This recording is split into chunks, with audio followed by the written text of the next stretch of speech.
Assalamualaikum teman-teman. Seperti biasa sebelum mulai Mimin mendoakan semoga teman-teman semua selalu dalam keadaan sehat walafiat. Oke, kali ini kita akan melanjutkan Martial Master versi novel bagian 313. Bagi yang baru bergabung, selamat bergabung.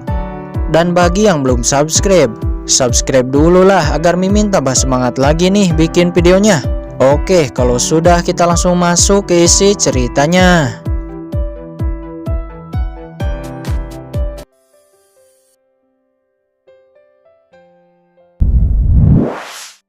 Ibumu, tapi Raja Iblis itu mengenalimu bukan dari fisikmu, seharusnya dari hal lain, kata kucing hitam.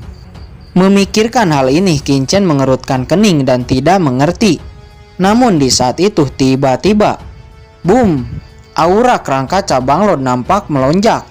Hahaha, akhirnya saya kembali ke kelas Martial Sovereign, kata kerangka cabang Lord. Setelah menyerap esensi tulang kerangka Raja Iblis, nampak kerangka cabang Lord telah kembali ke kondisi puncaknya. Scene berpindah kepada reruntuhan. Nampak hampir semua dari mereka mendapat warisan wasiat kuno dan menerobos. Leluhur tua Li Xuanji, Sai Luo Chuan, Sang Zhou, Wu Chenxi, dan Bai Dongxing. Kelima leluhur tua dari dinasti kelas atas ini telah mendapat warisan dan menerobos setengah langkah Martial Sovereign. Selama salah satu dari mereka menerobos kelas Martial Sovereign, maka negeri 100 dinasti akan memasuki era baru. Yang paling menyedihkan adalah dua dinasti kelas atas, dinasti Qian dan dinasti Dali. Kedua leluhur tua, Ding Qianqiu dan Li Shang, telah jatuh. Sangat memungkinkan kedua dinasti ini akan ditelan dan jatuh.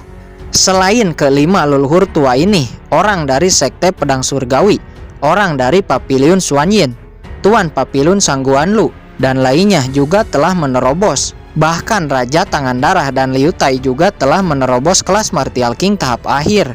Zhao Qimpeng, Nan Gongli, dan Ye Hongtao juga telah mendapat warisan dan menerobos. Bisa dikatakan perjalanan ke alam rahasia iblis surgawi kali ini, panen manfaat yang mereka dapatkan sangatlah banyak.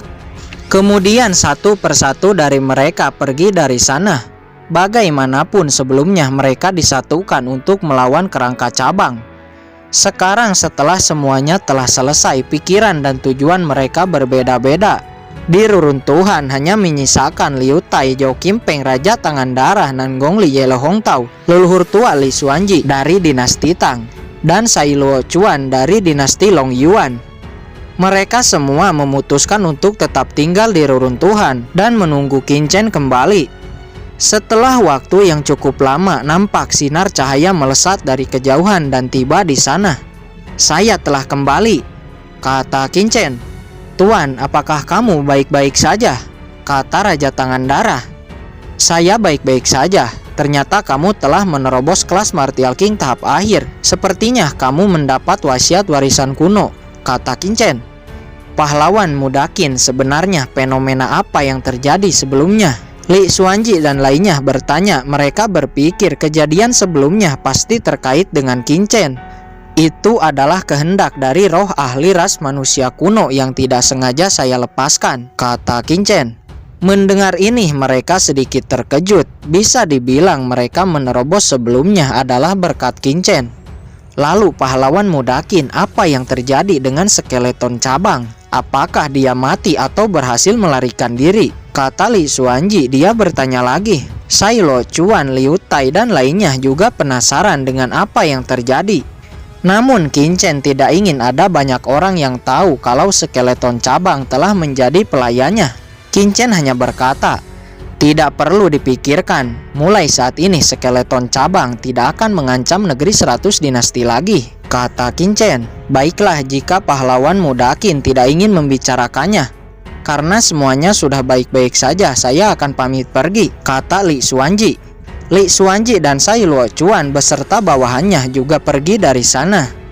Kemudian Kincen berjalan ke arah sekelompok orang-orang yang tersisa dari dinasti Qian dan dinasti Dali. Leluhur mereka, Ding Qianqiu dan Li Shang, sebelumnya telah mati di tangan Kincen. Saya memberi kalian dua pilihan. Pertama, mati. Atau kedua, tunduk kepada tuan muda ini dan bekerja untuk Papiliun Cendi, kata Kincen. Tunduk kepadamu itu tidak mungkin. kata salah satu ahli martial king. Kalau begitu berarti kamu memilih mati. Tanpa ragu, Qin Chen langsung membunuhnya di tempat. Melihat itu, yang lainnya langsung berlutut dan berkata, "Baik, kami akan tunduk dan bekerja untuk Papiliun Cendi." Kemudian Qin Chen membentuk segel dan menempatkan segel pembunuh jiwa untuk satu persatu dari mereka. Lalu Qin Chen berkata kepada Raja Tangan Darah, "Kamu urus mereka dan dua dinasti ini," kata Qin Chen. Setelah ini, kedua dinasti kelas atas ini jelas akan dikuasai oleh Qin Chen. Namun Qin Chen tidak memiliki waktu untuk mengurusnya dan menyerahkan semua sisanya kepada Raja Tangan Darah. Xiao Chen, sebenarnya apa yang terjadi kepada skeleton cabang? Apakah kamu benar-benar ingin mengetahuinya? Kata Qin Chen. Kemudian Qin Chen mengeluarkan kuali kuno dan seketika skeleton cabang keluar dari kuali kuno dan muncul di depan semua orang. "Tuan, bawahan menghadap," kata skeleton cabang dengan hormat kepada Qin Chen. Liu Tai dan lainnya seketika mundur dan terkejut.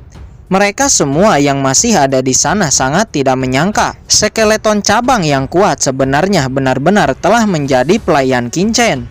"Ya, saya telah menundukkan skeleton cabang. Mulai saat ini dia akan bertarung dengan kita," kata Qin Chen. Kemudian skeleton cabang masuk kembali ke dalam kuali kuno. "Ayo pergi, kita harus mencari Yu Qianzu dan lainnya. Alam rahasia iblis surgawi akan segera ditutup. Kita harus segera pergi," kata Qin Chen. Liu Tai dan lainnya kembali sadar dari keterkejutannya dan pergi dari sana.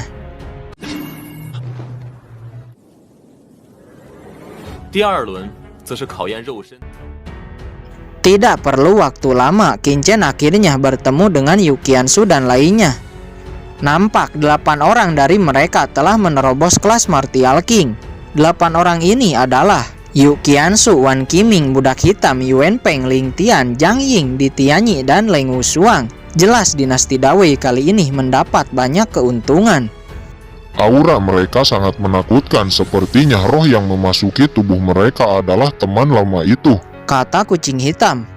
Di sisi lain, selain 8 orang ini, Qin Batian, Ling San, Ji Sun, dan lainnya juga telah menerobos dan kekuatannya meningkat pesat. Beberapa saat kemudian nampak sebuah portal muncul di langit alam rahasia iblis surgawi dan semua orang di sana satu persatu mulai memasukinya.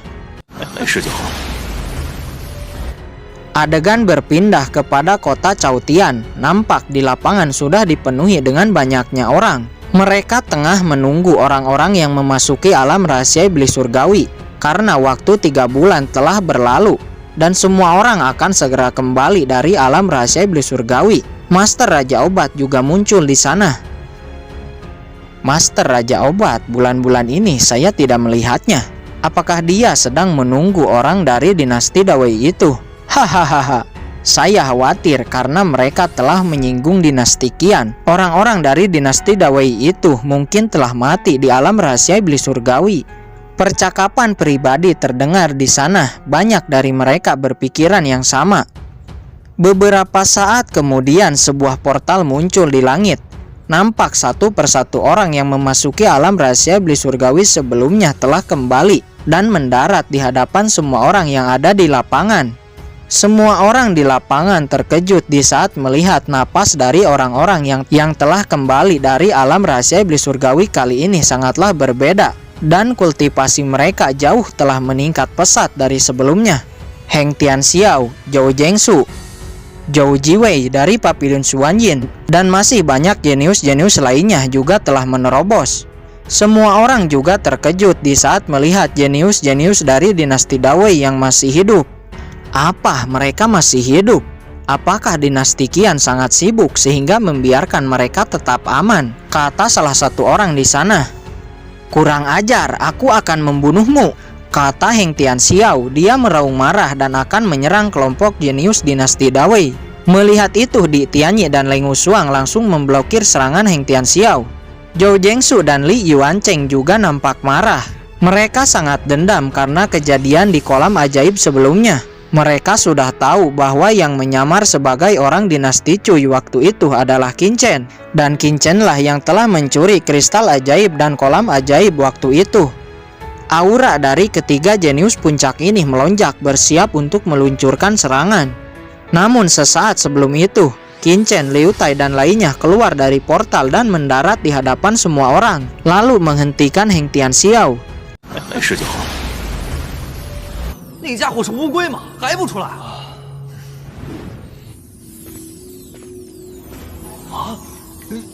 是 Melihat Qin Chen dan lainnya keluar hidup-hidup, semua orang di lapangan kembali dibuat terkejut. Apa? Anak ini masih hidup? Dan bahkan semua orang dari dinasti Dawei semuanya masih hidup. Tapi portal sudah mau tertutup. Namun mengapa jenius-jenius dari dinasti Qian tidak ada yang keluar? Bahkan leluhur tua dari dinasti Qian, Ding Qianqiu, juga tidak ada, kata orang-orang di sana. Kemudian 5 leluhur tua dari dinasti kelas atas juga keluar dari portal. Semua orang memandang 5 orang leluhur tua itu dengan takjub dan memberi hormat kepada kelimanya. Namun adegan yang membuat orang-orang terkejut lagi adalah di mana leluhur tua dari 7 dinasti kelas atas ini langsung datang kepada Qin Chen dan memberi hormat kepadanya. Adapun Heng Tianxiao, Zhou Zhengsu dan Li Yuancheng nampak kebingungan dan ketakutan. Setelah diketahui oleh leluhur tua Bei Dongxing bahwa Heng Tianxiao telah menyinggung Qin Chen, Bei Dongxing bahkan langsung membunuhnya di tempat dan meminta maaf secara langsung kepada Qin Chen. Apa? Sebenarnya apa yang telah terjadi di alam rahasia iblis surgawi? Semua orang bertanya-tanya, mereka sangat heran. Sekarang portal telah tertutup, tapi leluhur tua Ding Qianqiu dan leluhur tua Lisang, mereka berdua, mereka tidak keluar. Mungkinkah mereka telah mati di alam rahasia iblis surgawi? Kata orang-orang di sana. Karena portal telah benar-benar tertutup, akhirnya semua orang bubar dari sana dan kembali ke rumahnya masing-masing.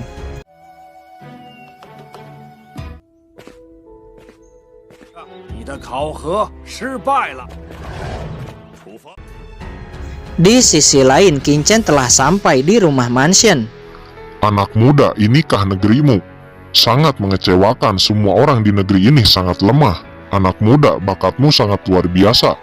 Bagaimana jika kamu menjadi murid dari kaisar ini? Kata kucing hitam.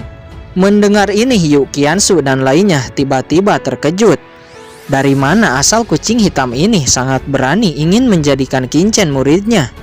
Omong kosong, kata Qin Chen. Anak muda, di zaman kuno banyak orang yang berbondong-bondong ingin menjadi murid dari kaisar ini. Pikirkanlah lebih dulu, kata kucing hitam. Diamlah atau aku akan membakarmu dengan api teratai hijau, kata Qin Chen. Hehehe, lupakan. Kaisar telah disegel selama ini.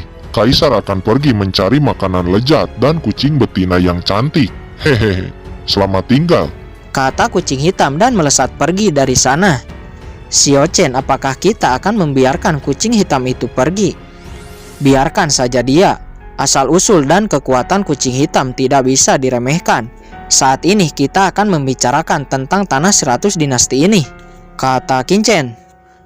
Pada saat ini, setelah kejadian di alam rahasia iblis surgawi, nama Qin Chen telah terkenal dan reputasinya sangat tinggi di seluruh negeri 100 dinasti. Kemudian Pavilion Candi didirikan di kota Chaotian.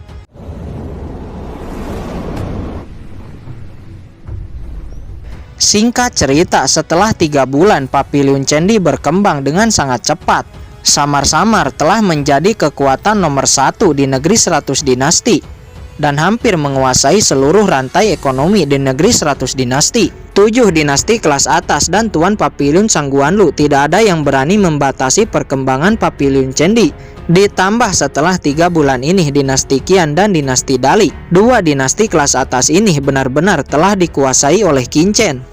Scene berpindah kepada kediaman dinasti kerajaan selamanya.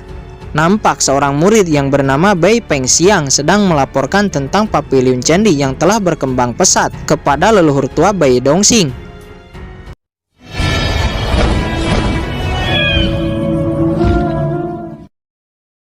Oke guys, sudah dulu ya. Jangan lupa subrek biar lanjut terus ceritanya. Bagi yang sudah subrek, mudah-mudahan dimudahkan rezekinya. Mimin undur diri. See you next and goodbye.